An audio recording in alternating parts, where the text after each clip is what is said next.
I just spoke with Special Envoy Witkoff, and these talks, as of right now, are still scheduled. President Trump is always wanting to pursue diplomacy first, but obviously it takes two to tango. You need a willing partner to achieve diplomacy. As always, though, of course, the president has a range of options on the table with respect to Iran. Right now, the White House and the Pentagon on high alert as Iran's military attempts to target Americans in the Middle East escalate right now. The latest comes just days before a critical meeting to discuss what's next for the collapsing Iranian regime. And thanks for joining us. I'm Jan Jeffcoat. It is Wednesday, February 4th.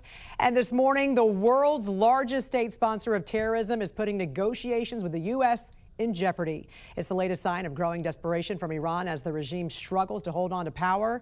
Angela Brown joining us right now from the live desk with the latest on this. Angela, good morning to you. You know, Iranian leaders reportedly trying to change the terms of talks with the U.S. later this week. What's going on with that? Yeah, that's what we're hearing, that they want to change the location and actually restrict talks. We're going to get to that in a second. But right now, as you mentioned, Jan, right before this week's meeting between the U.S. officials and Iran, things basically are getting turned up a notch. The USS Abraham Lincoln was forced to shoot down a drone linked to Iran. The vessel was docked in the Arabian Sea when an F-35 fighter jet was forced to deploy from the ship and then shoot down that drone. Now, no service members were injured and no equipment was destroyed.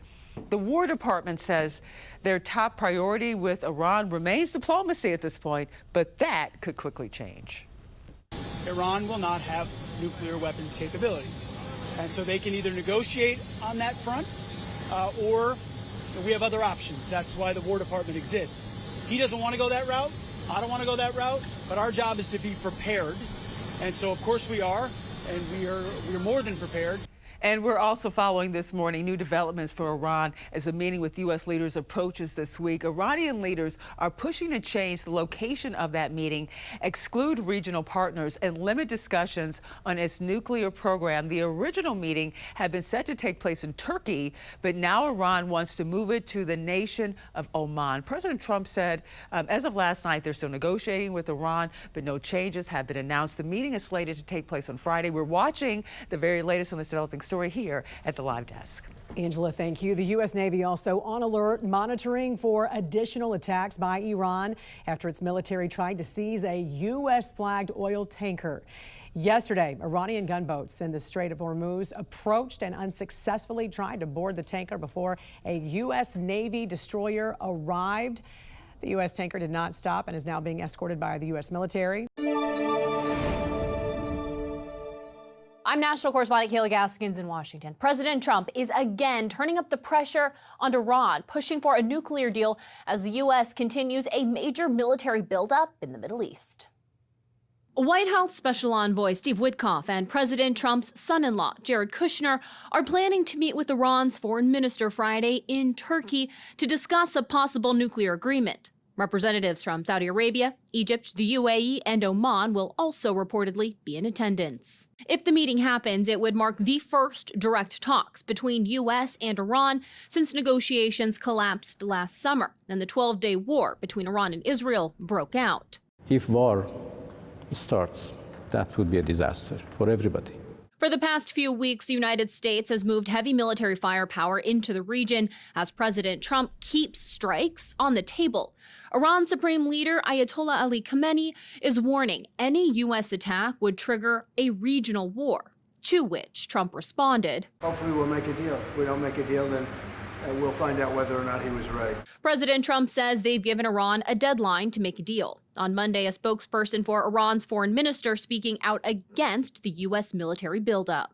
What the United States is basically doing in our region amounts to a constant violation of the most fundamental principle of international law. Reports emerging Monday that Iran's leadership is concerned U.S. military strikes could reignite protests inside the country. Demonstrators upset over Iran's economic crisis filled the streets across the country last month until a brutal government crackdown left thousands dead. Last week, Reuters reported re-energizing protesters to facilitate the conditions for a regime change is the main reason President Trump is weighing military strikes. Special Envoy Steve Witkoff is set to meet with Israeli Prime Minister Benjamin Netanyahu on Tuesday amid these heightened tensions with Iran. In Washington, I'm Kayla Gaskins. Nuclear talks between the U.S. and Iran are reportedly set for later this week. This comes after months of anti-government protests happening across Iran and thousands killed in the process. Let's go to Emma Withrow from the Fact Check team. Are there specific estimates that you found on the death toll among protesters yet? Because the numbers that I have seen vary depending really on who you ask. Yeah, it's so difficult to get confirmed information out of Iran right now. But the Human Rights Activist News Agency, which is a U.S.-based advocacy organization for rights in Iran, reports there's been around 6,800 deaths confirmed and around 11,200 under investigation still. So this has been super difficult to track down because the Iranian government basically blacked out the internet connection, which limits communications internally and then obviously restricts people from the outside of the country from easily figuring out what's been going on and what the confirmed totals are. And I'm sure, you know, with a military strike, one of the president's goals has got to be to get protesters back on the streets to overthrow the government. It sounds like on paper, though, nuclear negotiations, that seems to be a logical first step. That's what I'm understanding, and that's what analysts are talking about. So the Atlantic Council, they released an analysis this week that highlights a pretty key political disconnect here. They talked about the fact that talking to Iran diplomatically right after its brutal massacre of protesters could be seen by many inside the country as a disappointment or even abandonment, kind of, especially when President Trump himself encouraged these protesters to keep protesting. But at the same time, Trump's been clear that negotiations are better than starting a new war and has warned that, quote unquote, bad things could happen if a deal isn't reached. So this is happening while the U.S. is also sending a large fleet of U.S. military vessels towards Iran. So we'll have to wait and see how these diplomatic efforts play out. That's a good point, though. Emma, thank you. Thanks. And for more on this Fact Check team topic, including links to their sources, scan the QR code or visit thenationaldesk.com. Mark, new this morning, a meeting officially on the books between the White House and Iranian negotiators in an effort to reach a nuclear and peace agreement. On Friday, Special Envoy Steve Witkoff and Jared Kushner are set to hold talks with Iran's foreign minister in Istanbul. It's going to mark the first direct talks between the U.S. and Iran after negotiations collapsed during the 12-day war, which ended with U.S. forces destroying Iran's nuclear facilities. Well, I can't tell you what I'm going to do because right now, you know, we have a tremendous force going there, just like we did in Venezuela, even bigger. And they'll be there soon. And I'd like to see a deal negotiated. I don't know that that's going to happen, but I mean, if I knew, I wouldn't be able to. I wouldn't tell you. I'd be very foolish if I would tell you. But right now, we're talking to them. We're talking to Iran, and if we could work something out, that'd be great. And if we can't. Good evening, and thank you for joining us. I'm Didi Gatton, and tonight the White House says talks between the U.S. and Iranian officials are still planned for Friday after the U.S. military had to take action. Ryan Smith joins us at the live desk with how this incident unfolded in the Arabian Sea. Ryan? Yeah, Didi, this latest incident here shows us that the tensions are really ramping up across the region. U.S. Central Command saying the U.S. shot down that Iranian drone flying aggressively toward a Navy aircraft carrier with, quote, unclear intent. The USS Abraham Lincoln was positioned approximately 500 miles from Iran's southern coastline. And according to CENTCOM tonight, quote, an F-35 stealth fighter jet from Abraham Lincoln shot down that Iranian drone in self-defense and to protect the aircraft carrier and personnel on board. Only hours later, we learned 2 gunboats from Iran's Revolutionary Guard approached a U.S. commercial tanker, threatening to board and seize that vessel.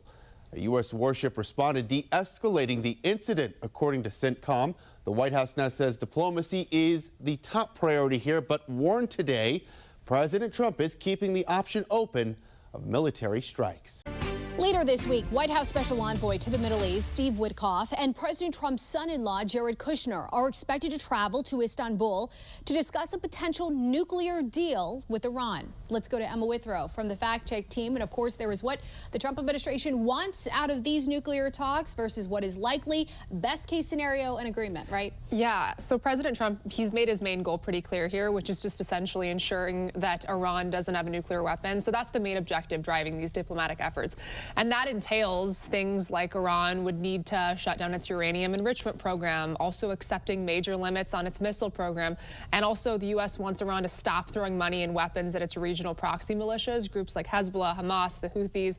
So those are kind of the main objectives when it comes to these negotiations. And since the strikes from last year, much has obviously developed. Do experts anticipate a shift in these nuclear talks? What else are you learning? So Nate Swanson, who is the director of the Iran Strategy Project at the Atlantic Council, he wrote a really interesting piece about these potential talks, and he said that the meetings could serve as kind of a strategic purpose beyond just basic negotiations. So he talked about the possibility that they could keep Iran off balance, buy time, and give the U.S. some leverage ahead of potential military or economic pressure that could come, rather than signifying kind of a quick shift to diplomacy, especially considering the fact that Iran just massacred thousands of protesters. So there's a lot of complexities and things at play here. Emma, thank you. Thanks. In a few moments, Emma will join us to dig deeper into the protests happening in Iran and how a potential nuclear deal could impact them.